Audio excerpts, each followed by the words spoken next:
So I am Michelle Shepard. I am a registered dietitian at Westcoast Nutrition. So our private practice is focused on helping people make sustainable change. So one of the things that separates registered dietitians is we try and look at the big picture.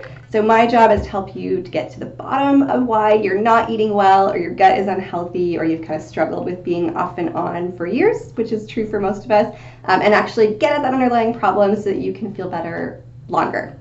So that's in a nutshell kind of what I do with clients. And what type of clients do you mainly work with? So I work exclusively with adults, and my focus is sustainable weight loss, digestive health, as well as a little bit of sport performance just for fun. Can you maybe tell us a story where you have felt like you made a huge difference in someone's life? Absolutely. I feel pretty lucky to have the clients that I do. They all do a lot of work, and I think most of the credit goes to them. There was one recently who had struggled for a long time with weight and emotional eating, and like most people had tried every diet out there. So she had done keto, she'd done fasting, she'd done Whole30, she's done the kind of gamut. And what we actually discovered is that because she had been dieting for probably 20 years at this point, she's actually been under eating. And so one of the reasons she was struggling so much and feeling so tired is she didn't have enough food. And she had something called a relative energy deficiency. So what that means is your body kind of slows down in order to preserve function, right? So to keep you alive and surviving. So we actually did the opposite of what felt really natural and worked just on the emotional eating part and actually eating more and more nutritious foods for probably about 6 weeks. And then she was able to notice changes in how her clothes fit and how she felt without actually having to eat like a bunny all day, which is like really freeing to be able to eat food again. So that was one of my favorite stories from the last couple months. That's really interesting because most of us will think that you need to eat less to be able to see a change in your weight, right? So, absolutely. The kind of common advice is just eat less and move more, and that's true for some of us, right? If you know you're overeating, if you're eating kind of crappy food, but sometimes it's more complicated, and I think that's where dietitians are best to get involved because we've got that big picture look at your body and your health. Generally, the longer a client has dieted, the more nervous they are about this one. So the big thing is we move really slowly so that one, it kind of keeps the anxiety down because that is a hard thing to follow through on when you've been trying to eat less for 20 years. So we add just a little bit every kind of couple of weeks in order to kind of get that energy back. And we also kind of take the focus off weight. So we all know how our clothes are fitting. We put them on every day. So sometimes we'll pull the scale away for those weeks so that they're not micromanaging the little ups and downs that just come with eating food and actually nourishing your body better. And they can kind of still feel that everything is the same, or sometimes they lose weight off the bat. We can't predict that one. But it gives them that sense of security without having to be so focused on those details because a lot of us are really attached to the scale and it's just one measure. So would you recommend someone to not weigh themselves anymore? Or? That's a good question. For clients who really struggle with the scale, so if it always feels negative or it feels like not enough, like you've lost 1 pound, but not, you feel like you should have lost 2, and so it's just always this like boot camp kind of bad feeling. I actually prefer fit of clothes or photos, something that feels a little gentler, because we know that brains actually thrive on positive reinforcement. So we do it with kids, we do it with animals, and we forget it when it comes to adults and ourselves. So if the scale has that really fractured kind of crummy relationship, we usually find other markers that are going to be more objective and not so fraught. That's amazing. Yeah. So not judging your feeling on the number on the scale, but rather than how you feel. Yeah, absolutely, right? So the scale is just one measure and not always objective. It changes every day based on what you eat and what you drink. And so with this client, once you finish with all your sessions, how is she able to maintain the changes on her own? That's a really good question. Most of my clients work with me for kind of 3 or 6 months to up to a year, depending on how complex their situation is. And she did pretty awesome. So once she was able to actually see and feel that she could eat food and also see progress, so feel better in her clothes, have more energy, like it actually did move forward, she kind of was able to get that confidence to keep going and to work on the emotional eating part, which is the sustainability. So for most of my clients, they kind of know what to eat, but the doing it or the following through long term is the challenge we all have. So by being able to work on that like emotional eating and new strategies for stressful situations, she was more able to get that consistency we all need to move forward. So you mentioned GI issues or gut disorder. what would be a sign that they should be seeing a dietitian to consult on their diet? That's a great question. Digestive disorders are actually really common, I'm finding, and I don't know if they just find me, but it seems like we're all kind of struggling with that.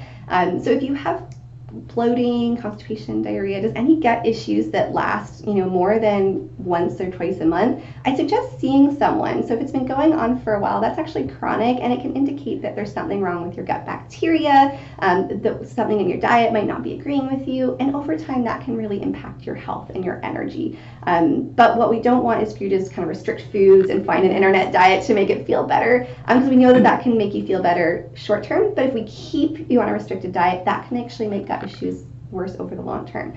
So having someone who's really experienced can help you walk through that safely and also feel better sooner. Yeah, I think it can be really confusing because we always associate what we eat to how we feel in our gut, right? So if we just eat something and things doesn't feel right all the time, we restrict more and more and more foods from our diet, hoping that that will make us feel better, but it sounds like it's not really a long-term Not solution. necessarily.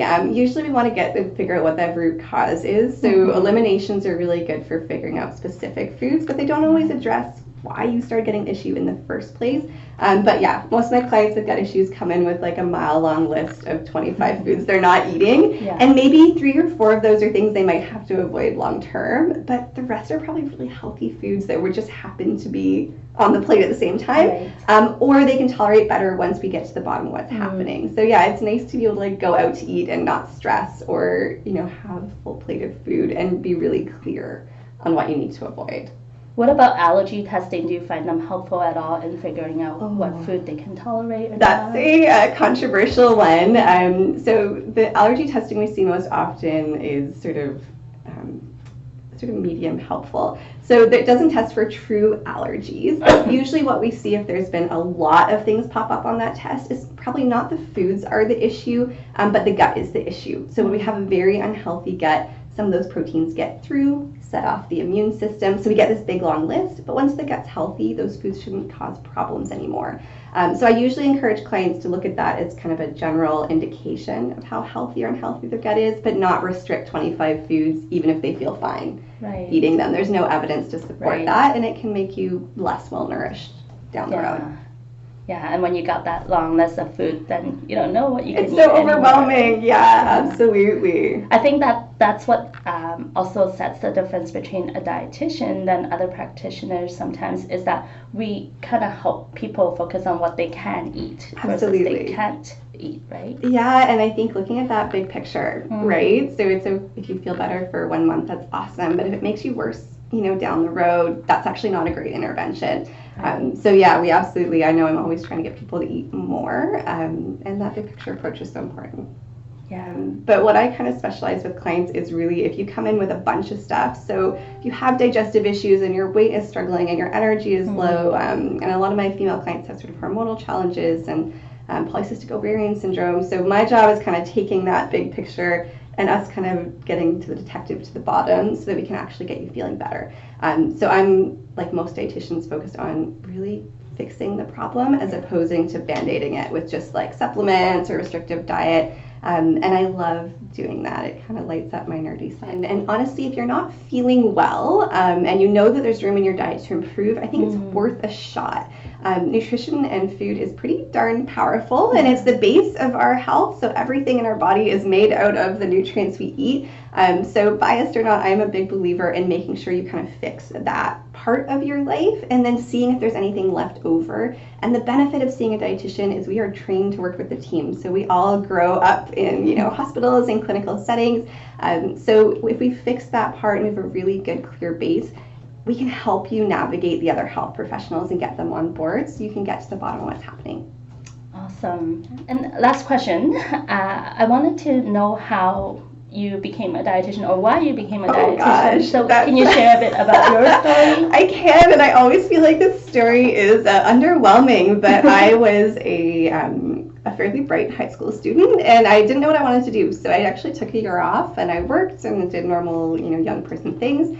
And I was flipping through, at this time they had paper program guides at UBC, which dates me a little bit, don't count. And I came across dietetics. I had literally never heard of it before. Right. I had no idea what a dietitian was, and I read it, and I was really into science, and I was really into health, but I'm scared of needles, so I didn't want to be a nurse. So I just went for it. I applied for the program like that day, and I have just figured out my path to here, 1 year at a time. So it's sort of just serendipitous. Wow. Fate. Fate. I was meant to be here. Can you maybe like give us a picture of how your career has evolved over the years? Oh gosh, I spent almost 10 years, almost a decade in cancer care. And super thankful to have worked with BC Cancer for so many years. They have a great team of dietitians. And started private practice kind of on the side years and years ago. And so over the last few years, I actually left BC Cancer because my focus now is more on the prevention, survivorship, and wellness. So really helping people at the front end of that journey with the hope that less of us get those problems down the road. Awesome. Well, nice chatting with you, Yeah, Michelle. you too, Amy. Thank you.